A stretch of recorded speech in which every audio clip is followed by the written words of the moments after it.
Ged Kearney is someone I think who understands intimately the importance of women's health, being a former nurse herself, and she brings that actual lived experience into government, which is very, very heartening. She is, of course, the Assistant Minister for Health and Aged Care, so please welcome to the stage the Honourable Ged Kearney.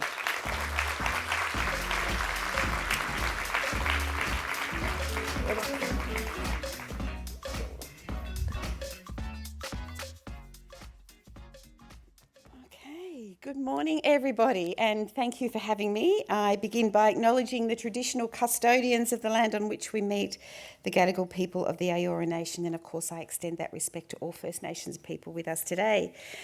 Thank you, Angela and Tala. You're absolutely amazing, and I feel very privileged to have been asked to open today's proceedings. Oh, and looking around the room, I see so many wonderful women. I can't start to name you all because I will miss someone, but I just want to thank you for encouraging me, for informing me, and for inspiring me to keep going with this mission that we are all on. Thank you so much. You know, you've told me that we don't have to be the ones to always have the burnt chop. We can get in front of that. So thank you for that, we women. Now, it's a wonderful week. Happy Women's Health Week, everybody. What a fantastic introduction. You've really set the scene. I'm not sure there's a lot left for me to say, other than I have been travelling around the country for about 2 years since I came into this role, and what I've learned is that every single woman has a story. And that amazing story that you told, Fran, about, oh my goodness, that is, it made me cry. It made me cry.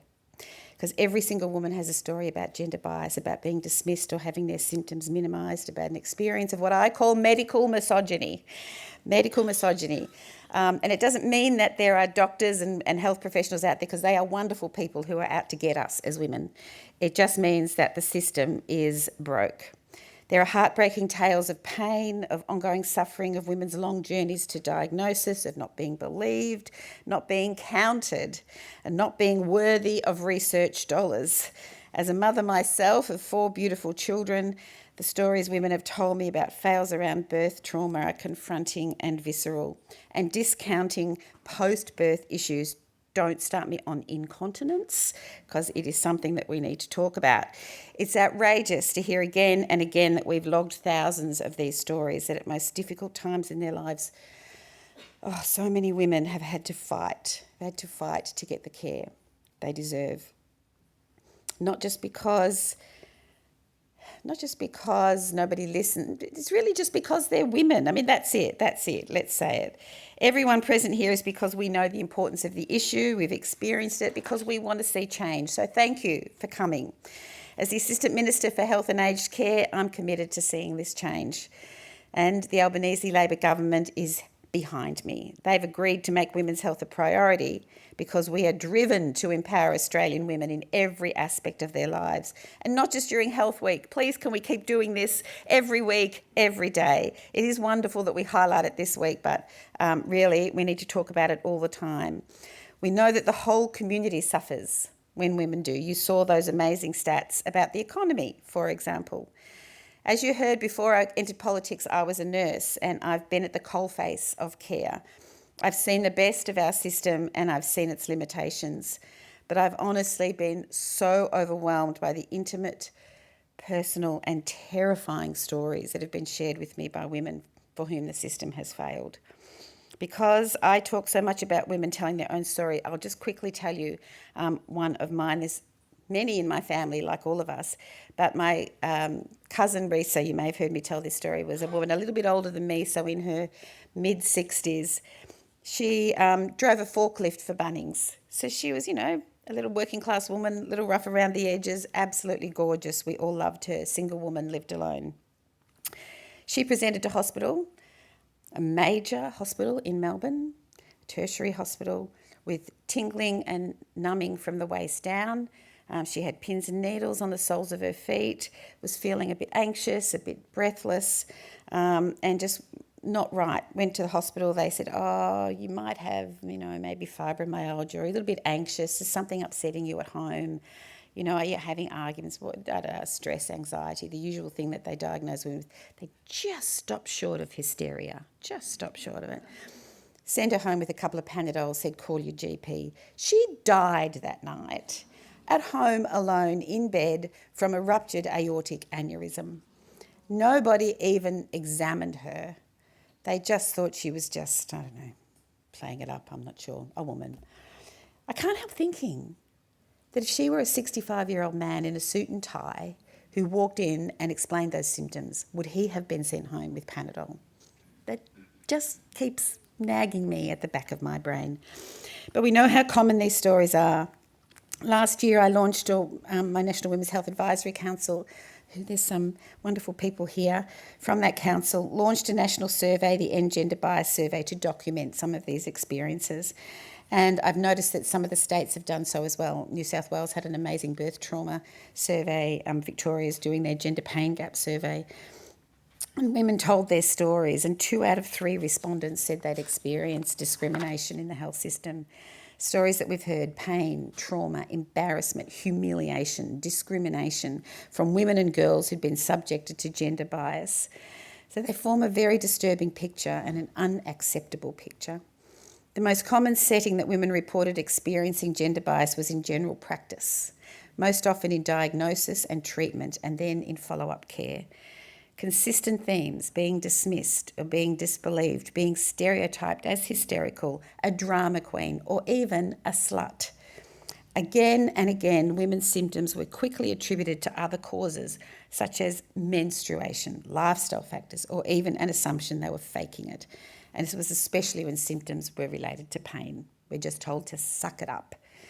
If you have a disability, if you belong to the LGBTIQA+ community, if you are First Nations Australian, if you are a migrant woman, can you imagine the intersectionalities that you experience? If you live in a remote or rural area, it makes it so much harder for you to access timely and specialised care. It's already disgraceful that 67% of women responding to our survey reported experiences of discrimination and bias. So it is beyond disgraceful that 80% of respondents with a disability and more than 80% of LGBTIQA+ survey respondents had this experience.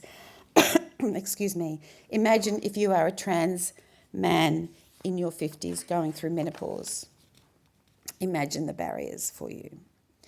So we owe it to women like Risa, we owe it to everyone to take meaningful material action to improve women's health and better the health system. So thank you sincerely for joining us today. I want you to be on this mission. I want you to be on this mission with all of us. A better world is possible. We wouldn't be here today if we didn't believe that.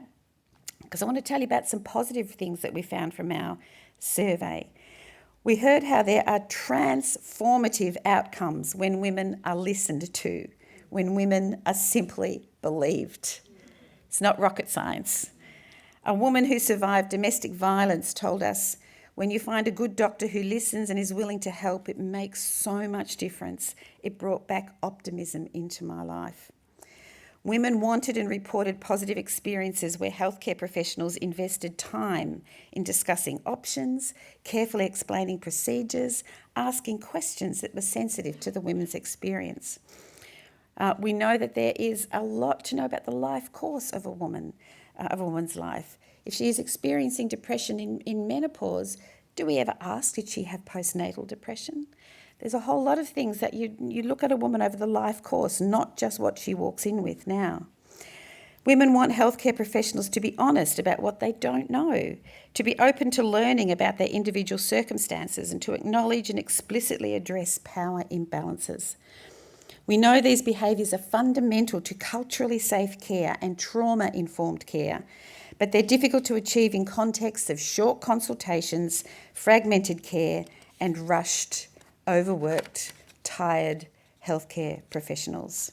Did you know there's a gender pay gap amongst general practitioners because women GPs spend more time with their patients, and of course they don't get properly remunerated for that?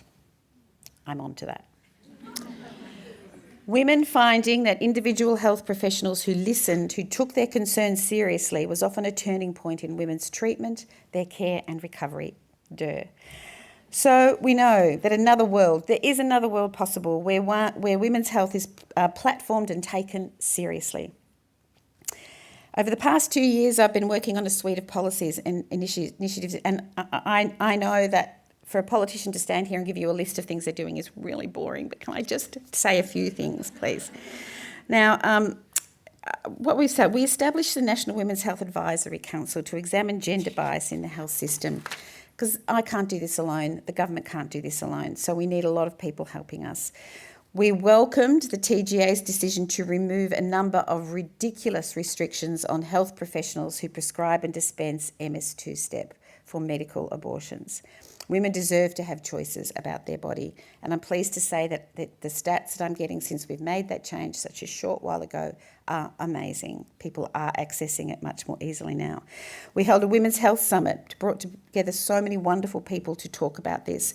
We've introduced a whole suite of measures to support women with endometriosis, including a $58 million package for 22 specialist clinics that are not just for endometriosis but for pelvic pain more broadly. We invested $491 million to enable extended consultation times for GPs and for gynecologists. In the cervical cancer space, we've helped put Australia on track to eliminate cervical cancer by 2035 in Australia by simply expanding access to a do-it-yourself test. No more pap smears, ladies. This has had huge success for First Nations women, and just yesterday we launched a national campaign to expand awareness of the self-test for CALD and LGBTIQA people and women with a disability. Now, we know that a lot of the gender bias in the health system is upstream. You saw some wonderful stats presented at the beginning. So we have to look at research. We've ensured that there is gender equity in distribution of NHMRC investigator grants, and we've also launched consultation on draft statement on sex, gender, variation of sex characteristics and orientation to ensure all identities are considered in research. Now that might seem a small thing, but we know that women do research into women's health issues. So more women need to be funded to do research, and that is exactly what this policy has ensured. We have a Senate inquiry into menopause. I held a round table of the Deans of Medicine to say, hey guys, reference man, that 50-year-old white man from Pennsylvania, isn't the norm. And infamously, one doctor, an elderly man, said to me, we can't have guidelines for every single minority, Ged.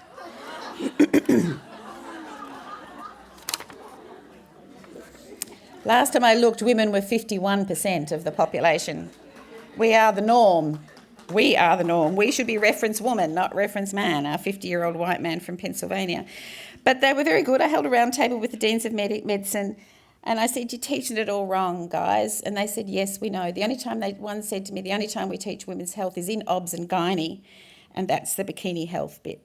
They don't teach that women are different physiologically everywhere else. There's so much I could tell you, but anyway, I haven't got time.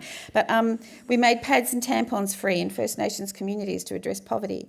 Not an easy thing. It's very culturally difficult to talk about periods in First Nations communities, but we've managed to do that with great consultation and co-design. We delivered Australia's first ever dedicated funding to support women who've had a miscarriage, including bereavement and support data. And I know our Pink Elephants people are here today. Do you know, we don't even know how many miscarriages happen in Australia. No one counts them properly. We have an educated guess. We're undertaking, this is fabulous. I'm so proud of this. We're undertaking a gender audit of the MBS. Do you know doctors get remunerated much less for women's stuff than they do for men's stuff? I haven't got time to give you examples, but there's hundreds of them. So we're looking at the MBS to fix that. There was a massive list, and I could go on for, mental health, family and domestic violence. But what I really want to say is that women's health is a priority for me, and I'm going to keep it a priority for the government. There's more work to do, but you're all here, which gives me such hope. We have wonderful women's agenda working on this. So please stay with us. Don't go away. Keep talking about it. Thanks, everyone.